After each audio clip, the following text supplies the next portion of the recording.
Have eyewitness accounts from around the city, plus the latest on the policing operation, live from New Scotland Yard.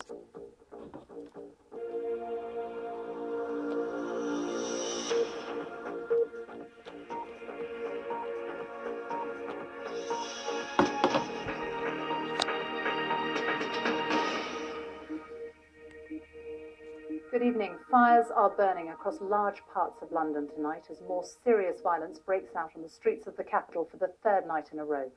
The latest trouble started in Hackney in the east of the city late this afternoon before spreading to Lewisham, Peckham and now in the last hour to Croydon in South London.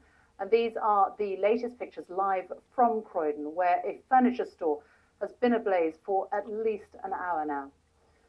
For the first time since the trouble began on Saturday, the violence has also flared outside the capital in Birmingham. The Home Secretary, Theresa May, has called the attacks sheer criminality and said those behind it will be brought to justice. In the last hour, it has been confirmed that the Prime Minister, David Cameron, is cutting short his holiday and flying home tonight.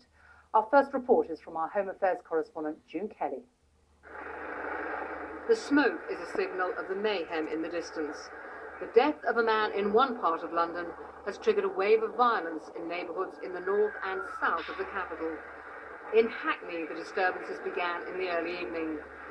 The police said they would have more officers on the streets of London tonight, and here they moved in force. So all around this area, the cordons are now going up. For the second night running, we've got copycat acts of violence. This is what the police feared, what they're calling pure criminality.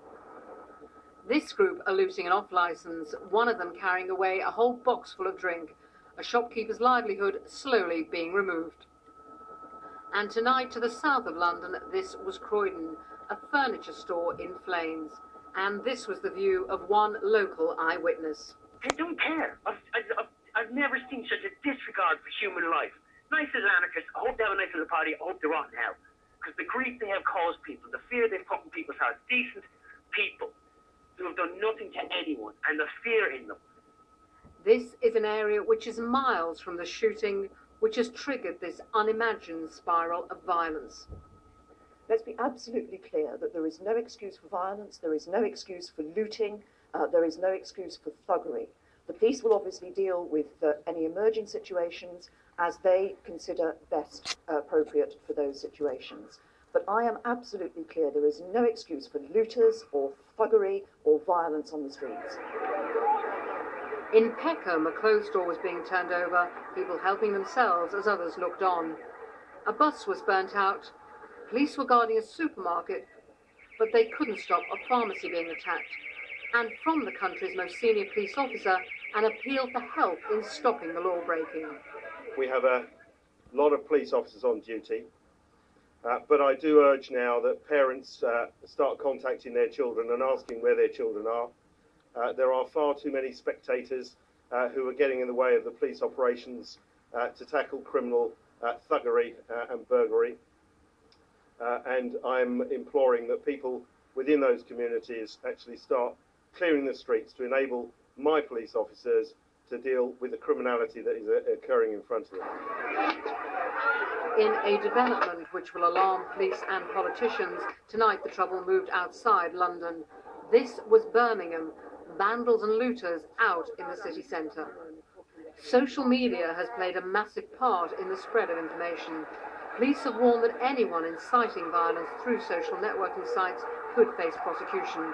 The technology company BlackBerry has said it will try to assist the authorities in tracking down the troublemakers. A fatal shooting by police last Thursday has become the trigger for an unimagined chain of destruction. The sense of crisis is underlined by the Prime Minister's decision to cut short his holiday and return home. June Kelly, BBC News. Well, the rioting began in Tottenham in North London on Saturday after what was meant to be a peaceful protest following the death of a local man who was shot dead by police. Our special correspondent, Alan Little, has spent the day there as residents and local traders count the cost of the violence. 2 days ago, this was someone's home. 26 families lived in the flats here above a carpet shop. The building teetered all day on the edge of collapse. Tottenham, where the violence began on Saturday, can even now scarcely believe what has happened. Rosie Petusa lived here. She escaped with her life, but lost everything else. There was another neighbour trying to get out the building, you know, we were just like in such a panic. And then we got outside and then I saw the building, there were flames going up the building. And it was just black smoke coming billowing down from the corner of the high road. You know, 10 minutes longer in that building and we would have been dead. Nishe Mufwankolo opened his bar and restaurant, the Pride of Tottenham, only in December. He came to check it in the early hours of Sunday and found looters ransacking it. One had a knife. Terrified, Nishe escaped through an upstairs window.